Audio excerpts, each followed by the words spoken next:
ಮತ್ತು ಸ್ವಲ್ಪ YouTube amount ಬಂದಿದೆ, ಅದನ್ನು ರಿಸೀವ್ ಮಾಡ್ಕೊಳ್ಳೋದಕ್ಕೂ ಬ್ಯಾಂಕಿಗೆ ಹೋಗಬೇಕು. ಅದರಲ್ಲಿ ಏನೋ ಒಂದು ಪರ್ಚೇಸ್ ಮಾಡಬೇಕು ಅಂದ್ಕೊಂಡಿದ್ದೀನಿ. ಸೊ ಅದನ್ನು ಪರ್ಚೇಸ್ ಮಾಡೋದಕ್ಕೆ ಹೋಗಬೇಕು. ಸೊ ಇಲ್ಲೂ ಕೂಡ ಇಷ್ಟೊಂದು ಬೆಳಗ್ಗೆ ಇಟ್ಟಿದ್ದೀನಿ. ಕೆಳಗೆ ಎಲ್ಲ ರೇಷನ್ಸ್ ಎಲ್ಲ ಫಿಲ್ ಮಾಡಿದ್ದೀನಿ. ಸೊ ನೋಡಿ ಈ ರೀತಿ ಇದೆ ನೋಡಿ. ಸೊ ಇಷ್ಟು ಬಟ್ಟೆನೂ ನೆನ್ನೆ ಹೋಗ್ದಿರೋ ಅಂಥದ್ದು. ಅದು ಟಾಯ್ನು ಕೂಡ ಫುಲ್ ರಿಮೂವ್ ಮಾಡಿ ಹೋಗ್ತಿದ್ದೀವಿ. ಇಲ್ಲಿ ಸ್ಟ್ಯಾಂಡು ತೊಳೆದಿದ್ದೀವಿ. ಇವಾಗ ಇದನ್ನೆಲ್ಲ ತೊಳಿಬೇಕು. ಆ್ಯಂಡ್ ಇದನ್ನಿಷ್ಟು ವಾಶ್ ಮಾಡಿದ್ದೀವಿ. ಸೊ ಅದಲ್ಲದೆ ಇಷ್ಟು ಬಟ್ಟೆನ ಜಾಲಿಸಿದ್ದೀವಿ, ಅಂದರೆ ಹಜ್ಜೆ ಹಾಕಿದ್ದೀವಿ. 4 ಹಗ್ಗದ ಪೂರ್ತಿ ಎಂಡಿಂಗ್ವರೆಗೂ ಹಾಕಿದ್ದೀವಿ ಇಷ್ಟು ಬಟ್ಟೆಗಳು.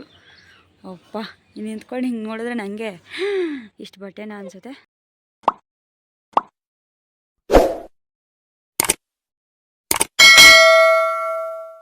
Hi hello, welcome back to my new vlog.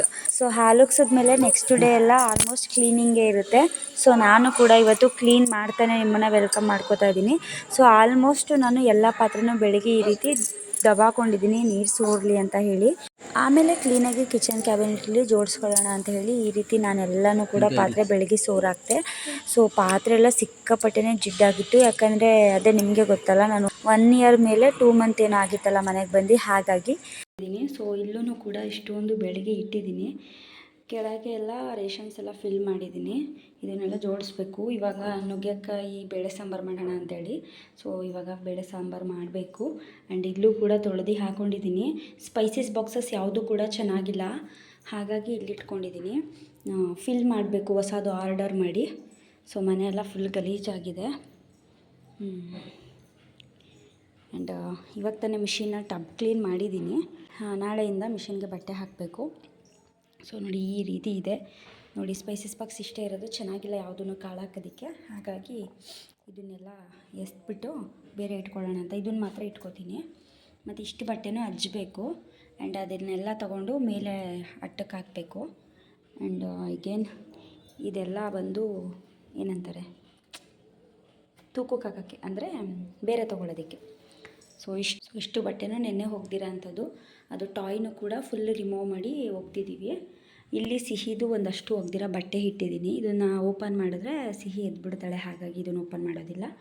So ಬನ್ನಿ ಇವಾಗ ಮೇಲೆ ತೋರಿಸ್ತೀನಿ ನಾನು. ಮೇಲೂ ಕೂಡ ಎಲ್ಲ ಕ್ಲೀನ್ ಮಾಡ್ತಾಯಿದ್ದೀವಿ. ಸೊ ಬನ್ನಿ ಇವಾಗ ಮೇಲೆ ಹೋಗೋಣ. ಮೇಲೆ ಒಂದಷ್ಟು ಬಟ್ಟೆ ಜಾಲಿಸಿದ್ದೀವಿ, ತೋರಿಸ್ತೀನಿ. ಸಂಜು ಎಲ್ಲೇ ಹೊಂಟೋದು ನಾವು ಎಸ್ಸೆಲ್ಲ ಕೂಗೋದು, ಅಲ್ಲಿ ಹೋಗು, ಮಗ ಮಲ್ಗೈತೆ. ಎಷ್ಟು ತಟ್ಟೆ ಸ್ಟ್ಯಾಂಡು ತೊಳೆದಿದ್ದೀವಿ. ಇವಾಗ ಇದನ್ನೆಲ್ಲ ತೊಳಿಬೇಕು. ಆ್ಯಂಡ್ ಇದನ್ನಿಷ್ಟು ವಾಶ್ ಮಾಡಿದ್ದೀವಿ. ಸೊ ಅದಲ್ಲದೆ ಇಷ್ಟು ಬಟ್ಟೆನ ಜಾಲಿಸಿದ್ದೀವಿ, ಅಂದರೆ ಹಜ್ಜೆ ಹಾಕಿದ್ದೀವಿ. ಅದಲ್ಲದೆ ಇನ್ನೂ ಒಂದಷ್ಟು ಬಟ್ಟೆನ ಒಣೆ ಹಾಕ್ತಾಯಿದ್ದೀವಿ. ಸೊ ನೋಡಿ ಇಷ್ಟು ಒಣೆ ಹಾಕಿದ್ದೀವಿ. ನೆನ್ನೆ ಇಲ್ಲಿಂದ ಇತ್ತು, ಇಲ್ಲಿಂದ ಅಲ್ಲಿವರೆಗೂ ಹಾಕ್ಬಿಟ್ಟಿದ್ದೆವು. ಇದು ನಮ್ಮ ಓನರ್ ಮನೆಯದು ಬಟ್ಟೆ. ಈಗ ಈ ಸೈಡ್ ಹಾಕ್ತಾಯಿದ್ದೀವಿ. ಎಲ್ಲ ಬಟ್ಟೆನೂ ಹಚ್ತಾಯಿದ್ದೀವಿ. ಯಾಕೆ ಅಂತ ಹೇಳಿದ್ರೆ, ಸೊ ಎಲ್ಲ ಕ್ಲೀನ್ ಮಾಡ್ತಿರೋದ್ರಿಂದ ನಾನು ಏನೂ ಆಗಿಲ್ಲ. ಏನಕ್ಕೆ ನಾನು ಇವಾಗ ಬಟ್ಟೆ ಎಲ್ಲ ಹಚ್ತಾ ಇರೋದು ಅಂತ ಹೇಳಿದ್ರೆ, 1.5 ಇಯರ್ಸಿಂದ ನಾನು ಇರಲಿಲ್ಲ ಅಲ್ಲ ಮನೇಲಿ. ಹಾಗಾಗಿ ಬಟ್ಟೆನ ನನಗೆ ಅದು ವೇರ್ ಮಾಡೋದಕ್ಕೆ ಇಷ್ಟ ಆಗ್ತಿಲ್ಲ. ಹಾಗಾಗಿ ಎಲ್ಲ ಚೆನ್ನಾಗಿ ಹಚ್ಚಿ ಒಣಗಾಕಿ ಕ್ಲೀನಾಗಿ ವಾಟರ್ಫಾಲ್ ಜೋಡಿಸ್ಕೊಳ್ಳೋಣ ಅಂತ ಹೇಳಿ. ಅಂದರೆ ಅಷ್ಟು ವರ್ಷದಿಂದ ಹಂಗೆ ಮಡಗಿಬಿಟ್ಟಂಗೆ ಮಡಗಿದ್ನಲ್ಲ, ಒಂಥರ ಸ್ಮೆಲ್ ಥರ ಫೀಲು. ಹಾಗಾಗಿ ಇವಾಗೆಲ್ಲ ಒಣಗಾಕ್ಬಿಟ್ಟು ಆ ಬಟ್ಟೆನೂ ಕೂಡ ಮಡಿಸ್ಬೇಕು, ಅಡುಗೆ ಮಾಡಬೇಕು. ಮತ್ತು ಕುಕ್ಕರ್ ಎಲ್ಲ ಹೋಗ್ಬಿಟ್ಟೈತೆ, ಕುಕ್ಕರ್ ತರಬೇಕು. ಕ್ಲೀನ್ ಮಾಡಿ ಎಲ್ಲ ಜೋಡಿಸ್ತೀವಲ್ಲ, ಅವಾಗ ತೋರಿಸ್ತೀನಿ. ಎಷ್ಟು ಬಟ್ಟೆ ಒಣೆ ಹಾಕಿದ್ದೀವಿ ನೋಡಿ, ಅಲ್ಲಿಂದ ಇಲ್ಲಿವರೆಗೂ ಹಾಕಿದ್ದೀವಿ. ತೋರಿಸೋದು ಬಟ್ಟೆ ಎಲ್ಲ. ನಮ್ಮ ಪಾಪು ಬೇರೆ ಅಳ್ತಾ ಇದೆ ನೋಡಿ. ಇಲ್ಲಿ ನೋಡಿ, ಇಷ್ಟು 4 ತಂತಿ ಬಟ್ಟೆ ನೋಡಿ ಪಾಪ ನೋಡಿ. ಅದಲ್ಲದೆ ಇದೊಂದು ಹಜ್ಜದೈತೆ, ಅದನ್ನೀಗ ಹಜ್ಜೆಲ್ಲ ತಗೊಂಡು ಹೋಗ್ತಾ ಇರ್ತೀವಿ. ಇದು ನೋಡಿ ಬಟ್ಟೆ ಇಲ್ಲಿ ಓನರ್ ಹಾಕಿದ್ರು, ಇಲ್ಲ ಅಂದರೆ ಅಷ್ಟು ನಾವೇ ಹಾಕ್ಬಿಡ್ತಿದ್ದೋ. ಇದನ್ನು ಹಾಕ್ಬಿಡ್ತಿದ್ದೋ ಅಲ್ಲಿಗೆ. ಸೊ ಮೇಲೂ ಒಂದು ಮನೆ ಇದೆ. ಸೊ ಇಲ್ಲೂ ಒಂದು ಫ್ಯಾಮಿಲಿಯೂ ಇದ್ದಾರೆ. ಸೊ ನೋಡಿ ವಿಶಾಲವಾಗಿದೆ. ಆ್ಯಂಡ್ ಇನ್ನೊಂದು ನಮ್ಮ ಪಾಪಗೇನೋ ಕಡ್ಡಿಳಿ ತೆಗಿತೀವಲ್ಲ, ಅದು ಗಿಡ ನಾನು ತೋರಿಸ್ತಾ ಇದ್ದೀನಲ್ಲ ಅದು. ಸೊ ಇದು ನಾಳೆ ಕೆಲಸ. ನಾಳೆ ಅಲ್ಲ, ನಾಳೆ ನಾನು ಇಂಜೆಕ್ಷನ್ ಹಾಕ್ಸೋದಕ್ಕೆ ಹೋಗಬೇಕು ಸಿಹಿಗೆ. ಸೊ ನಾಳೆ ಆಗಲ್ಲ. ಇದು ತುಂಬ ಅಂದರೆ ತುಂಬಾ ಕೆಲಸ ಇದೆ. ನಾಳೆ ಹೋಗಿ ಇಂಜೆಕ್ಷನ್ ಹಾಕ್ಸ್ಬೇಕು. ಇಂಜೆಕ್ಷನ್ ಹಾಕ್ಸಿ ಬಂದು ಮತ್ತು ಸ್ವಲ್ಪ ಯೂಟ್ಯೂಬ್ ಅಮೌಂಟ್ ಬಂದಿದೆ, ಅದನ್ನು ರಿಸೀವ್ ಮಾಡ್ಕೊಳ್ಳೋದಕ್ಕೂ ಬ್ಯಾಂಕಿಗೆ ಹೋಗಬೇಕು. ಆ್ಯಂಡ್ ಅದನ್ನು ATMಗೆ ಹೋಗಿ ತೊಗೊಂಡು ಬಂದು ಸೊ ಅದನ್ನು ವೀಡಿಯೋ ಮಾಡಿ. ಆ್ಯಂಡ್ ಅದರಲ್ಲಿ ಏನೋ ಒಂದು ಪರ್ಚೇಸ್ ಮಾಡಬೇಕು ಅಂದ್ಕೊಂಡಿದ್ದೀನಿ. ಸೊ ಅದನ್ನು ಪರ್ಚೇಸ್ ಮಾಡೋದಕ್ಕೆ ಹೋಗಬೇಕು. ನಾನು ಮಾತಾಡ್ತಿರೋದಕ್ಕೆ ನನ್ನ ಮಗಳು ನನ್ನೇ ನೋಡ್ತಾಳೆ. ಸೊ ಇವಾಗ ಇಲ್ಲೇ ಎಲ್ಲಾದರೂ ಔಟ್ಸೈಡ್ ಹೋಗೋಣ ಅಂದ್ಕೊಂಡಿದ್ದೀವಿ. ಸೊ ಹೋದ್ರೆ ಅದನ್ನು ತೋರಿಸ್ತೀನಿ, ಇಲ್ಲಾಂದರೆ ಈ ವಿಡಿಯೋನ ಇಲ್ಲಿಗೆ ಎಂಡ್ ಮಾಡ್ತಾಯಿದ್ದೀನಿ ಗೈಸ್. ಇವಾಗ ಇಲ್ಲಿ ಇತ್ತಲ್ಲ ಬಟ್ಟೆ, ಅದನ್ನು ಕೂಡ ಅದನ್ನು ಒಗ್ದು ಇದೊಂದು ಇವಾಗ ಇಕ್ಕೊಳ್ಳೋದಕ್ಕೆ ಅಂತ ಎತ್ಕೊಡೋಗ್ತಾ ಇದ್ದೀವಿ. ಸೊ ಅದೆಲ್ಲ ಕಂಪ್ಲೀಟ್ ಒಣಗಿದೆ. ಆ್ಯಂಡ್ ಇವಾಗ ಫುಲ್ ಕಂಪ್ಲೀಟ್ ನಮ್ಮದೇ ಬಟ್ಟೆ ಹಾಕಿದ್ದೀವಿ. ಇಷ್ಟೆಲ್ಲ ಫುಲ್ ನಮ್ಮದೇ. 4 ಹಗ್ಗ ತೋರಿಸ್ತೀನಿ ನೋಡಿ, ಕಾಣಿಸುತ್ತೆ ನೋಡಿ. 4 ಹಗ್ಗದ ಪೂರ್ತಿ ಎಂಡಿಂಗ್ವರೆಗೂ ಹಾಕಿದ್ದೀವಿ ಇಷ್ಟು ಬಟ್ಟೆಗಳು. ಅಪ್ಪ ಇನ್ನು ನಿಂತ್ಕೊಂಡು ಹಿಂಗೆ ನೋಡಿದ್ರೆ ನನಗೆ ಇಷ್ಟು ಬಟ್ಟೆನ ಅನಿಸುತ್ತೆ. ಸೊ ಇವಾಗ ಇನ್ನೂ ಇದೆ ಒಗೆ ಅಂಥದ್ದು ಬಟ್ಟೆಗಳು. ಸೊ ಅದೆಲ್ಲ ಮಿಷಿನ್ಗೆ ಹಾಕೋ ಅಂಥದ್ದು, ಮತ್ತು ವಾಷಿಂಗ್ ಮಿಷಿನ್ ಕವರು, ಮ್ಯಾಟು ಎಲ್ಲ ಐತೆ, ಅದನ್ನೆಲ್ಲ ಒಗಿಬೇಕು. ಸೊ ಇವಾಗೆಲ್ಲ ತೊಗೊಂಡು ಹೋಗ್ತೀವಿ. ಇದನ್ನು ಕೂಡ ವೇಸ್ಟು ಹಾಕ್ಬಿಡ್ತೀವಿ. ಅದು ಚೆನ್ನಾಗಿಲ್ಲ ಬಕೆಟು, ಇನ್ನು ಅಷ್ಟೇ ಇಟ್ಕೊಳ್ಳೋದು. ಸೊ ಇವಾಗ ತೊಗೊಂಡು ಹೋಗೋದೆ ಒಳಗೆ. ಆಮೇಲೆ ನಾವು ಎಲ್ಲ ಕೆಲಸ ಎಲ್ಲ ಮುಗಿಸಿ KRS ಡ್ಯಾಮ್ಗೆ ಹೋದ್ವಿ. ನಾನು ಮೈಸೂರು ಮನೆಗೆ ಹೋಗಬೇಕಾದ್ರೆ ಒನ್ ಟೈಮ್ ಹೇಳಿದೆ ಸಂಜೆಗೆ KRS ಡ್ಯಾಮ್ಗೆ ಹೋಗಬೇಕು, ಅಲ್ಲಿ ಹೆಂಗಿದೆ ಅಂತ ನೋಡಿಲ್ಲ ಅಂತ ಹೇಳಿ.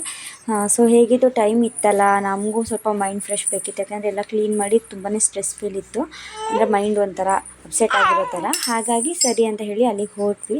ಅಲ್ಲಿಗೆ ಹೋಗಿದ್ದು ಏನಾಯಿತು ಅಂತ ಹೇಳಿದರೆ, ಅಲ್ಲಿ ನೀರೇನು ಜಾಸ್ತಿ ಇಲ್ಲ ಈ ಟೈಮಲ್ಲಿ. ಹಾಗಾಗಿ ನಾವೇನು ನೋಡಲಿಲ್ಲ, ಬರೀ ತೊಗೊಳ್ಳೋ ಅಂಥ ಐಟಮ್ಸ್ಗಳೇ ಜಾಸ್ತಿ ಇತ್ತು. ಸೊ ಏನಾದರೂ ತೊಗೊಂಡು ಹೋಗೋಣ ಅಂತ ಹೇಳಿ ಈ ಕ್ರಾಕ್ಸ್ನ ತೊಗೊಳ್ಳೋಣ ಅಂತ ಹೇಳಿ ಬಂದೆ. ಸೊ ಇದು ಕ್ರಾಕ್ಸ್ನ ಸೆಲೆಕ್ಟ್ ಮಾಡಿದ್ವಿ. ವೈಟ್ ಆಲ್ರೆಡಿ ಟ್ರೆಂಡ್ ಹೋಗಿಬಿಟ್ಟಿದೆ, ವೈಟ್ ಕಲರ್ ಬೇಡ ಅಂತ ಹೇಳಿ ನಾವು ಪರ್ಪಲ್ನ ಸೆಲೆಕ್ಟ್ ಮಾಡಿದ್ವಿ. ಕ್ರೀಮಿನೂ ಬೇಡ, ತುಂಬ ಗಲೀಜಾಗುತ್ತೆ ಅಂತ ಹೇಳಿ ಪರ್ಪಲ್ನ ತೊಗೊಂಡ್ವಿ. ಯಾಕಂದರೆ ನನ್ನ ಹತ್ರ ಪರ್ಪಲ್ ಕಲರ್ ಇಲ್ಲ ಯಾವುದೂ, ಹಾಗಾಗಿ ಅದನ್ನು ತೊಗೊಂಡು ಆಮೇಲೆ ನಾನು ಅಲ್ಲಿ ಮಾವಿನಕಾಯಿ ಎಲ್ಲ ತಿಂದ್ವಿ. ಮತ್ತು ಫಿಶ್ ಎಲ್ಲ ಚೆನ್ನಾಗಿರುತ್ತಲ್ಲ, ಫಿಶ್ ತಿಂದರು. ನಾನೇನು ತಿನ್ನಲಿಲ್ಲ, ಯಾಕಂದರೆ ನಾವು ಫಿಶ್ ಎಲ್ಲ ತಿನ್ನಲ್ಲ. ಹಾಗಾಗಿ ಅದನ್ನು ಬಿಟ್ಟು ಗೋಬಿ ಎಲ್ಲ ತಿಂದ್ವಿ. ಬಟ್ ನಮಗೇನೋ ಯಾವುದು ಕೂಡ ಲೈಕ್ ಆಗಲಿಲ್ಲ. ಅಲ್ಲಿ ಮಾವಿನಕಾಯಿ ತೊಗೊಂಡಿದ್ವಲ್ಲ, ಅದೊಂದು ಇಷ್ಟ ಆಯಿತು ಅಷ್ಟೇ. ಆಮೇಲೆ ಇಲ್ಲಿ ನಾವು ಸ್ಲಿಪ್ಪರ್ ತೊಗೋತಿದ್ವಲ್ಲ, ಅವರು ಯಾಕಕ್ಕ ವೀಡಿಯೋಸ್ ಮಾಡ್ತಿದ್ದೀರಾ ಅಂತ ಹೇಳಿ ಕೇಳ್ತಾಯಿದ್ರು. ಅದಕ್ಕೆ ಯೂಟ್ಯೂಬ್ಗೆ ಅಂತ ಹೇಳಿದ್ರು. ಅವ್ರೇನು ಹೇಳ್ತಿದ್ರು ಅಂದರೆ, ಅಕ್ಕ ಇದು ಗಿವ್ ಅವೇ ಎಲ್ಲ ಕೊಡ್ತಾರಲ್ಲ, ನಿಮ್ಮ ಕಡೆಯಿಂದ ಏನೂ ಇಲ್ವಾ, ನಮಗೂ ಕೊಡ್ರಿ ಗಿವ್ ಅವೇ ಎಲ್ಲ, ಇವಾಗೆಲ್ಲ ವೀಡಿಯೋಸ್ಗಳಲ್ಲಿ ಕೊಡ್ತಾರಲ್ಲ ಆ ಥರ ಅಂತ ಕೇಳ್ತಾಯಿದ್ರು. ಅದಕ್ಕೆ ನಾನು ಹೇಳಿದೆ, ಆ ಥರ ಎಲ್ಲ ನಾವೇನು ಕೊಡೋದಿಲ್ಲ, ಸೊ ನೀವೇ ಸ್ವಲ್ಪ ಪ್ರೈಸ್ನ ಕಡಿಮೆ ಮಾಡಿಕೊಡ್ತೀರಾ ಅಂತ ಅಂದಿದ್ದಕ್ಕೆ, ಇಲ್ಲ ಅಕ್ಕ ನೀವೇ ಇನ್ನೊಂದು 50 ಸೇರಿಸ್ಕೊಡಿ ಅಂದ್ಕೊಂಡು ಹೇಳ್ತಾಯಿದ್ರು. ಚೆನ್ನಾಗಿ ಮಾತಾಡ್ತಾ ಹುಡುಗ, ಫ್ರೆಂಡ್ಲಿ ಆಗಿನೇ. ಆಮೇಲೆ ಅಲ್ಲಿ ಮಾತಾಡಿಕೊಂಡು ಹಂಗು ಪಾಪ ನಮ್ಗೆ 20 ರೂಪಾಯಿನೋ ಬಿಡ್ತು.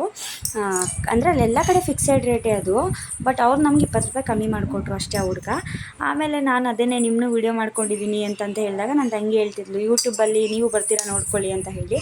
ಸೊ ಆಮೇಲೆ ಮನೆಗೆ ಬಂದ್ವಿ, ಚಿಕನ್ ಎಲ್ಲ ತೊಗೊಂಡು ಬಂದು ಬಿರಿಯಾನಿ ಮತ್ತು ಕಬಾಬ್ನ ಮಾಡ್ತಾ ಇರ್ತೀವಿ.